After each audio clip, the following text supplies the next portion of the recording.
Hi, my name is Roseanne Revzen, and this is my project partner, Ashar Nadeem. We're working on a group project for our digital citizenship class, and we've been learning about goals for AI in education. Things such as using AI responsibly, making learning more accessible, and helping students build future-ready skills. Today, we're talking with Professor Albert Danison, Associate Dean of Technology at George Brown Polytechnic, to get his perspective on what that means for our college, how students will actually use AI, and what skills will still matter. We are also interested in challenges such as academic integrity, AI mistakes, and how those will be addressed. Welcome, Professor Danison. Thank you for joining us. My pleasure. So with that in mind, the first question that I have is about the programs. So could you share one program or discipline that you expect will integrate AI very heavily and another that you anticipate will remain less dependent on AI tools, at least in the near term? Well, I can speak for School of Computer Technology in particular. Uh, Anything related to programming, coding, it comes natural to have AI more involved, more integrated in the curriculum. Our school was the first school to adopt the policy as recommended by the college, allow students use of AI and being very specific for every deliverable there is in a course. Professors have the right to specify whether AI is allowed or not, and students have to declare how they use it. And this was done not only to prevent academic integrity, but to promote and responsibly use the tools as just another aid for students to get resources, access to resources just in time whenever they need them, but also to verify that these resources are not just hallucinations of AI models and something that's not accurate. So that's what we call it, responsible use. But again, many other things, biases, addressing bias of AI models based on the data and stuff like that. So it's part of us. AI is not going anywhere. Yes. Eventually, all the schools will have to adopt it one way or another. Okay, thank you. Um, so some students in non-technical programs could be concerned that AI would either replace their jobs or affect the skills that they've gained. Just generally, how could educators realistically address these fears while still being transparent about the changes that AI will bring? It's impossible to resist change. I know, I understand. It's impossible to resist change, especially when it comes to technology. We have witnessed this over the past 250 years, lots of industrial revolutions when it comes to technology, which completely changed the landscape, how technology works and people work, and jobs were changed entirely. There will be jobs and areas where there will be less impacted with AI, and will be areas that AI can completely automate because they are easier to replace. Most of our curriculum, most of our schools at George Brown College, I speak, they are more hands-on. They have a lot of applied stuff. For example, you cannot use AI to test a cable that needs to physically test unless you have an actual robot trained with an AI, which is going to cost an arm and a leg to deploy. It's rather have a person to do it because it can communicate faster, test faster, checks faster. So or removing a router from a rack and putting a new one and stuff like that. So it's a lot of things. Or cooking, for example, or chef school. Yes, in business administration, maybe. Management, maybe. But are you going to trust AI to make a decision that can cost company hundreds of millions of dollars? No, absolutely not. But as a manager, you may use AI to provide options, varieties, to check. You simply become more versatile as a person if you know how to use it properly and reasonably. So I see a landscape changing. I see jobs being transformed. Jobs will be lost, they will be automated, but that's just going to push us as a human race, if I can call it like that, that we become more versatile and better at using the technology. Only time will tell for sure which way it's going to go. But I read a lot from greatest minds of today in content technology, and I agree with a lot of them that being said. They all are more or less agreeing to this approach to AI in general, or its impact. Okay. Well, thank you for sharing some use cases and projects that students could be working with in the future. Ashar, would you please take over? Yes. Hi, sir. Thank you for being here with us. My question for you is, does relying on AI for schoolwork prevent students from developing new and critical skills and thinking problem solving? Can you just repeat that? I'm sorry. So, do you think AI for schoolwork, and is it preventing students from thinking more about it than using AI to complete the work for them? I have an old saying, which is very old. I mean, whatever you sow, you're going to reap later.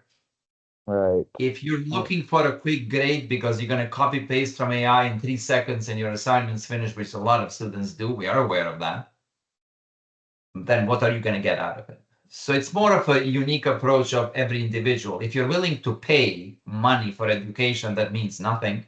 And it doesn't matter what college you go, doesn't matter what universities you go.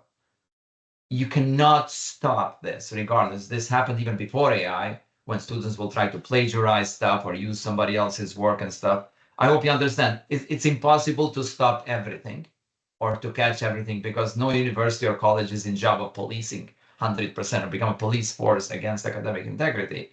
It should be more of a conscious effort, how much I'm going to put into this. Now, I understand that sometimes you don't have time because you did not master the time properly, and the due date is tomorrow, and it's a matter of either failing the course or passing the course, and AI can just do a great job in this. But that's on you. So every individual, it applies to every individual according. So as a question, I hate to say this, nothing against you, it does not make sense. Right. Yeah, that's true. Makes sense. Yeah. Okay. So I My hope you second, understand, not because it's just everybody's decision. For example, do I use AI? Absolutely. Why do I use it? Because I have to do the job of 3 people sometimes. yeah, that's true. Yeah. I gotta prioritize. I gotta have to. The grunt work can be done by AI. I do the polishing and putting things together. I still need to know what I'm doing because I get paid for that.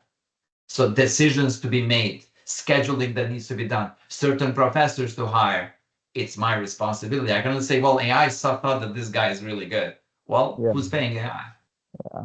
Yeah, I I'm in can't really charge. do this for all of you. Yeah, definitely. I hope that makes sense. Yeah. That's how I see it, at least. Yeah. Good. Thank you. Thank you Yes. for sharing your input on that. Okay. Next is, how can teachers ensure fair grading and AI makes it easy for students to cheat or submit their work that they don't create, like they plagiarize it? Some of them do a better job than others. Some professors, it's getting there. As I said, a school has first right away started 2 years ago now to request that every student declare exactly with a prompt how they use the AI.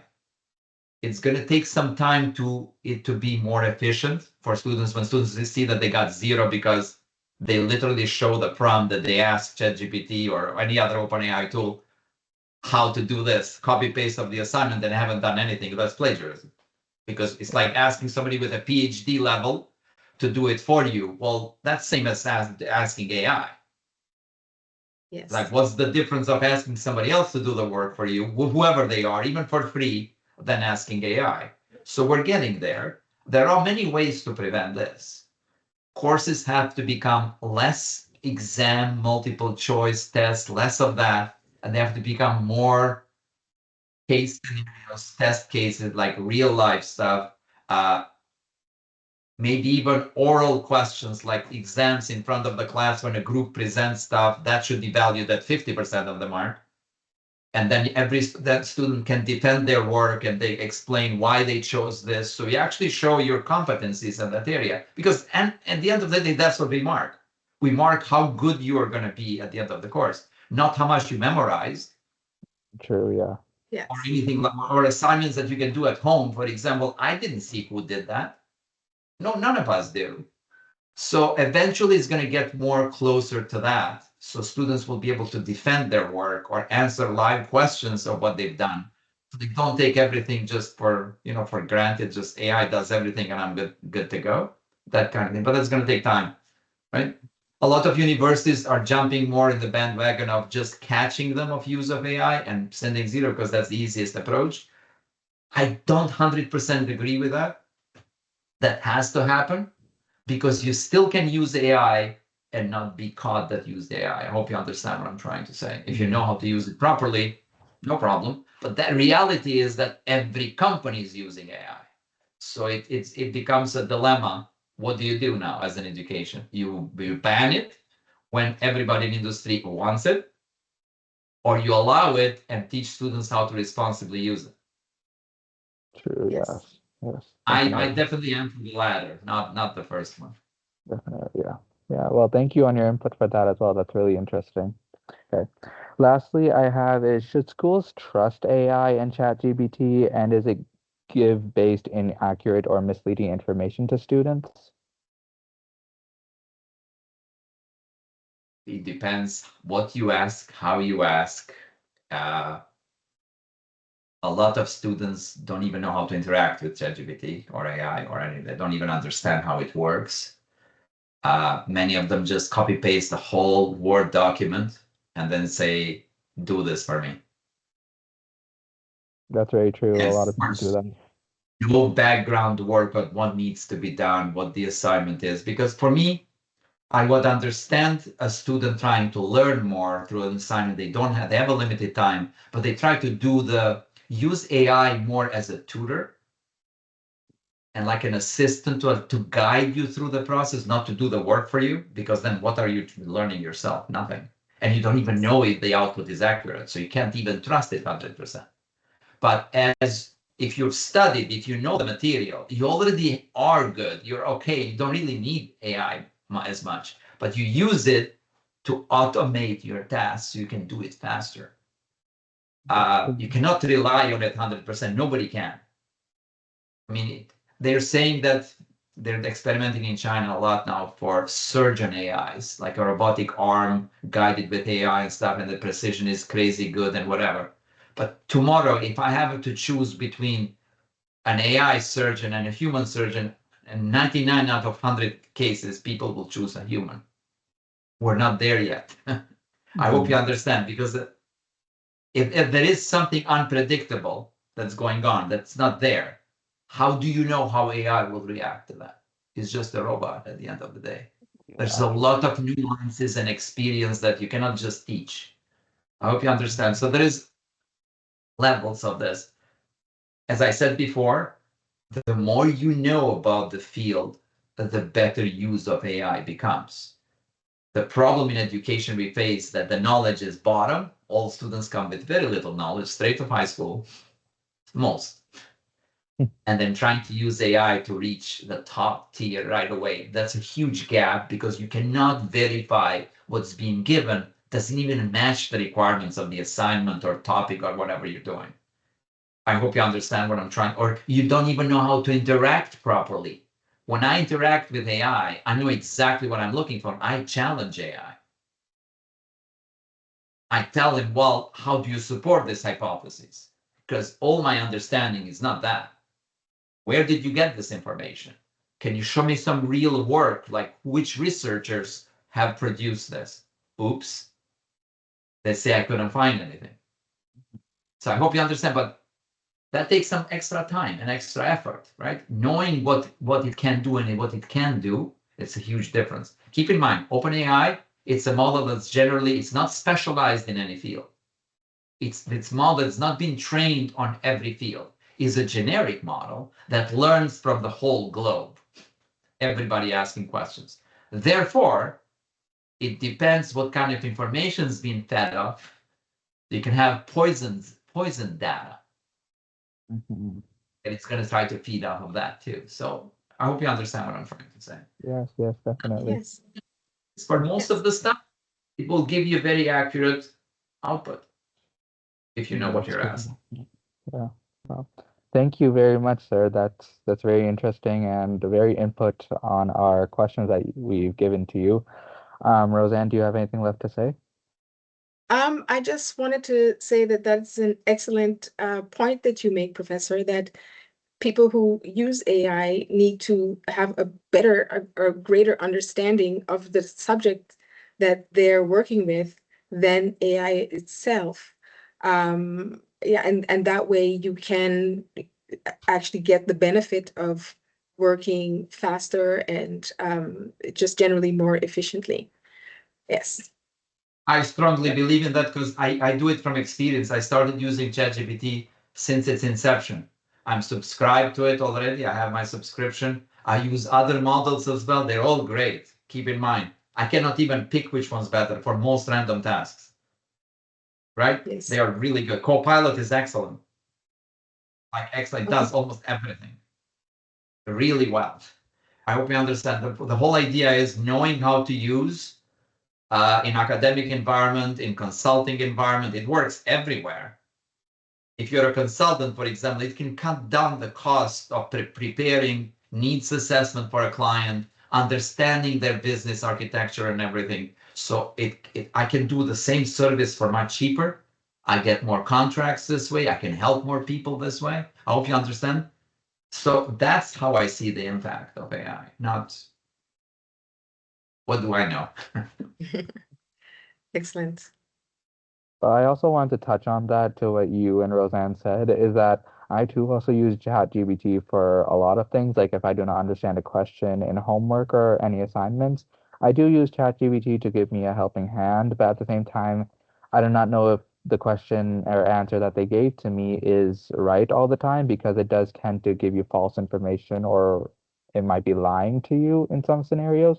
So I asked ChatGPT, where did you get this information? What author did this question Always come good from? chance. What's the link for this? I want to know what's the actual answer for it instead of just a random answer that you're giving me. So I challenge it, like you said, as well. So yeah. You have to keep in mind, ChatGPT, specifically ChatGPT, but all other AI tools are created with customer is always right mentality. Meaning I can guide ChatGPT to start at a certain point and at the end contradict itself at the end. I can guide it through providing my input, my data. At the end, it's going to say, yeah, you're right. This is not the right approach. You can see as you prompt and continue prompting in a different direction, it will veer off from its initial hypothesis or whatever it told you to support something else because it's designed in such a way to assist, to help, to Yes. please, I can say so. It's so you're happy with the use. I hope you understand. Therefore, you cannot just trust first thing it spits out. This is it. Yeah, that's true. Definitely. Until you can test every code that students submit, I need 0.5 seconds to look at the code and I know it's AI generated. I don't even need the machine because I know how it generates code. I know where my students' level is in generating code, and I know where AI generates code. I hope you understand. It's night and day. It's different. Yeah. We know what we covered in class versus what we don't cover in class. AI doesn't know that. It would use stuff that sometimes that's much longer, worse than actually need to be done, just to complete the task. So I hope you understand, like Python, you've done some Python, I'm assuming some other stuff. It can do everything. But how it's doing that? Yes. Yeah. All right. Well, thank you, sir, for giving your My input pleasure. and You just stopped the information on recording. AI. Yes. Pleasure. Yeah. I just stopped the recording right